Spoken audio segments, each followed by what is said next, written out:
बिस्मिल्लाहिर्रहमानिर्रहीम, अस्सलाम वालेकुम। कॉलम शामिल फारूकी के। आइए आज उनका एक कॉलम सुनते हैं जिसका नाम है हाथ उठता नहीं रकाबी से। ये कॉलम 21 अप्रैल 1999 को शाये हुआ था। आइए सुनते हैं। एक रोज मेरे दोस्त इसरार भाई उम्मत का एक अखबार लिए हंसते हुए मेरे घर आए। मैंने कहा, क्या बात है, आज तो आप बहुत खुश नजर आ रहे हैं। उन्होंने कहा, मियां ये कोई 2.5 सतर की छोटी सी खबर पढ़कर मैं सुबह से हंस रहा हूँ। तन्हा हंसते हुए मजा नहीं आ रहा था, सोचा तुम्हें भी इसमें शरीक कर लूं।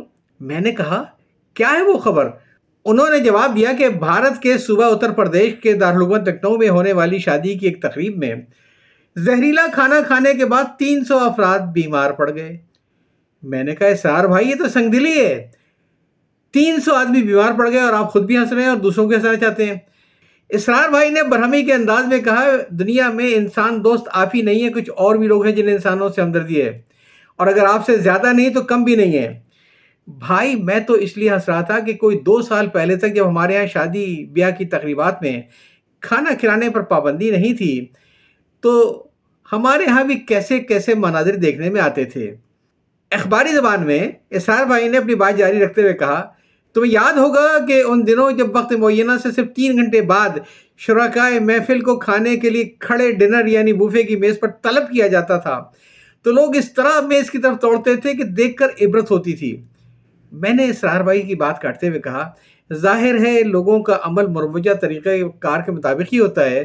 पहले लोग फर्शी दस्तरखान पर बैठ कर खाते थे, इसलिए उजलत का मुजाहरा करने में कोई ज़रूरत नहीं थी। ताहम लोगों के दिलों में ख्वाहिश तो उन दिनों भी होती होगी कि खाना जब शुरू हो तो किसी से पीछे न रह जाए, वरना नाकाबिले तलाफी नुकसान हो सकता है।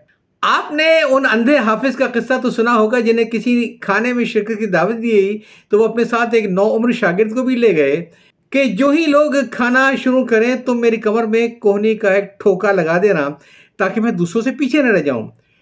अभी खाना शुरू होने में कोई देर थी कि लड़के की कोहनी इत्तफाकन हाफिज जी की कमर में लग गई। हाफिज जी ने ये सोचते हुए कि खाना शुरू हो चुका है बिस्मिल्लाह कहकर इब्तिदा कर दी। लड़के ने उन्हें ये बताने के लिए कि अभी खाना शुरू नहीं हुआ है उनकी कमर में दूसरा ठोका कदर जोर से दिया।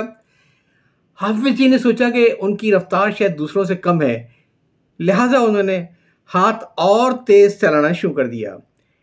लड़के को खिजालत महसूस हुई, चुनांचे उसने खासी जोर से ठोका दिया कि शायद अब वो समझकर हाथ रोक लेंगे।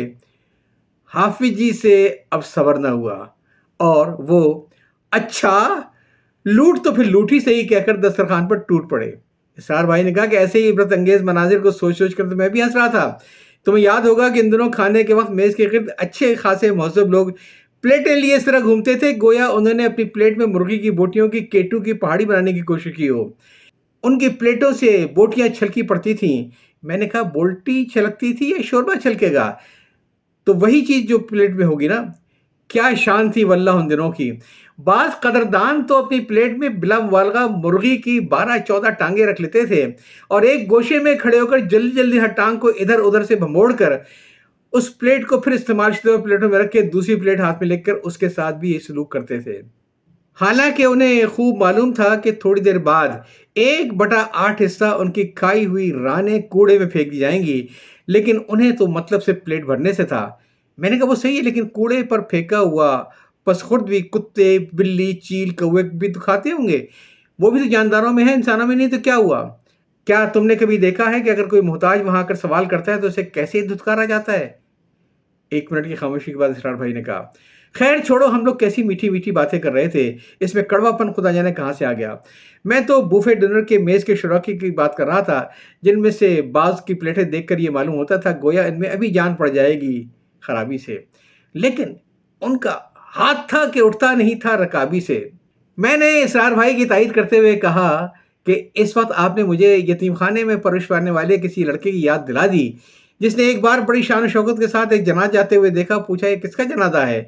लोगों ने शहर के एक अहम आदमी का नाम बताया। उसने पूछा कि उनको क्या हुआ था? जवाब मिला, उन्हें हैजा हो गया था। पूछा, हैजा क्या होता है? कहा, बहुत खाने से हैजा हो जाता है। लड़के ने ठंडी सी सांस भरते हुए कहा, आह, ये मर्ज मुबारक हमें कभी ना हुआ। इसरार भाई ने हंसते हुए कहा, तुम सही कह रहे हो, खाने के बाद लोगों का रवैया यही होता है। तुमने उन पांडे जी का किस्सा तो सुना होगा جنہیں انہیں 2 اور برہمنوں کے ساتھ کسی متمول شخص کی دعوت میں بلایا گیا، تینوں نے کھانا شروع کیا، حتیٰ کہ ان میں سے 2 برہمن کھاتے کھاتے مر گئے، لیکن ایک نے کھانا جاری رکھا۔ آخر میزبان نے ان سے پوچھا، پنڈت جی آپ سیر ہو گئے ہیں؟ انہوں نے حسرت بھرے لہجے میں کہا، جو سیر ہو گئے وہ تو یہ پڑے ہوئے۔ میں نے اسرار بھائی سے پوچھا کہ آپ کے خیال میں اس بسیار خوری کا علاج کس طرح ہونا چاہیے؟ انہوں نے کہا فی الحال تو یہ مسئلہ ہی نہیں، جو ہی پابندی لگی ہوئی ہے، لیکن اگر کبھی پابندی اٹھا دی جائے تو پہلے اس امر کو یقینی بنایا جائے، تو مہمانوں سے حلف بھی لیا جائے کہ وہ روایتی اندھے یتیم لڑکے اور برہمن کی طرح نہیں، انسانوں کی طرح کھانا کھائیں گے۔ کالم آپ سن رہے تھے ہاتھ اٹھتا نہیں رکابی سے، تحریر کیا تھا شامل فاروقی صاحب نے اور شائع ہوا تھا 21 اپریل 1999 کو۔ یاد چاہتا ہوں، اللہ حافظ۔